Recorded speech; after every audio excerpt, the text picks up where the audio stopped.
When dogs get happy, they wag their tails. When cats want food, they make low purring sounds.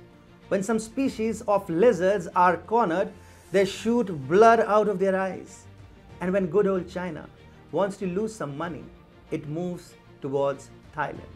Thailand is an amazing country, gentle people, amazing food, great beaches, and some services that we better not talk about here. But for China, it is a big black hole where Chinese money can only go. It never really comes out. Hi and welcome. This is TFI Global, the foreign affairs and geopolitical analysis arm of the TFI Media Group. I'm your host Atul Mishra. In this video, I will tell you about China's yet another massive Thai blunder. Let's begin. China keeps trying to reduce Thailand into its Belt and Road Initiative puppet, and it fails every single time. In fact, China is making a brand new attempt to trap Thailand, and it is likely to fail again on account of stiff local resistance and growing Japanese influence in the Southeast Asian country. The military-dominated government in Thailand is reportedly looking to allow a Chinese state-owned company to invest in a water diversion project in Thailand. As per Nikkei, Veerakorn Kamprakob, a member of the ruling Palang Pracharath Party in Thailand, said that the unnamed Chinese company has a history of building large dams and has also expressed interest in investing in the major Thai project. Veerakorn added it is one of the top 5 Chinese state enterprises. Veerakorn, who is presently serving as the vice chairman of the special committee dealing with the Thai water diversion projects, admits having informed Prime Minister Prayut Chan-o-cha and Deputy Prime Minister Prawit Wongsuwan of his Chinese ties. Veerakorn added, the company first contacted me around 1 or 2 years ago. Meanwhile, Veerakorn is pushing aggressively for Chinese involvement in the project. He claims that Beijing is ready to build the water diversion project for $1.2 billion in 4 years. The Thai lawmaker said, if China builds this for us, we do not have to spend a dime. We do not have to make the investment ourselves.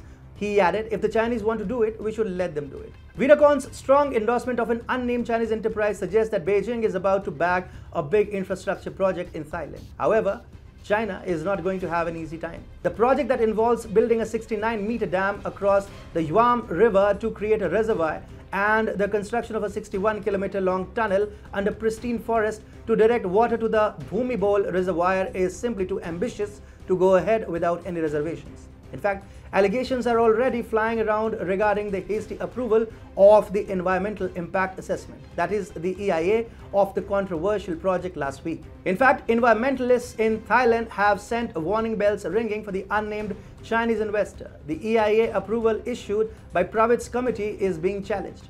Hanurong Yawelas, chairman of the Integration Water Management Foundation, said the approval of the EIA was unusual because it is clear that there was no public engagement, particularly with public participation by local residents at a hearing process. Hanurong alleged there had been a lot of attempts to block people from engaging in the EIA's conducting process. What should get China particularly worried is an entire history of Chinese projects failing or facing difficulties in Thailand. Take, for example, the $9.9 billion Thai-Chinese high-speed railway project. The proposed 873-kilometer rail project faced many hurdles in its execution, including scrutiny by the Thai Ministry of Transport officials. A 251-kilometer phase of the project could be finalized only earlier this year after 30 rounds of dialogue to clarify differences. Ruth Banomyong, head of Department of International Business, Logistics and Transport at Bangkok's Thammasat University, has been quoted by Nikkei as saying, the high-speed rail project offers a lesson to the Chinese about what it means to work with the Thais. Ruth added, China doesn't have as much influence in Thailand, unlike in Laos and Cambodia. In 2017, the Power Construction Corporation of China too was forced to suspend a $960 million coal-fired power plant in face of grassroots opposition. China's inability to push through the project exhibited its failure to enter Thailand's large infrastructure field, which is presently dominated by European and Japanese investors. Last year, Thailand also had to cancel the Kra Canal project under immense public pressure in a major setback to Chinese ambitions to bypass the Strait of Malacca by building a canal cutting through Thailand. Thailand is the second largest economy in Southeast Asia. Therefore, investment in Thailand is a big ambition of global powers. Currently, Japan is the biggest investor in Thailand. Japanese investment in Thailand's automotive and infrastructure development sectors is the prominent component of Japanese involvement in the Southeast Asian nation. Tokyo is clearly not letting Beijing ramp up its presence and investment in Thailand in order to maintain exclusivity in the Southeast Asian nation.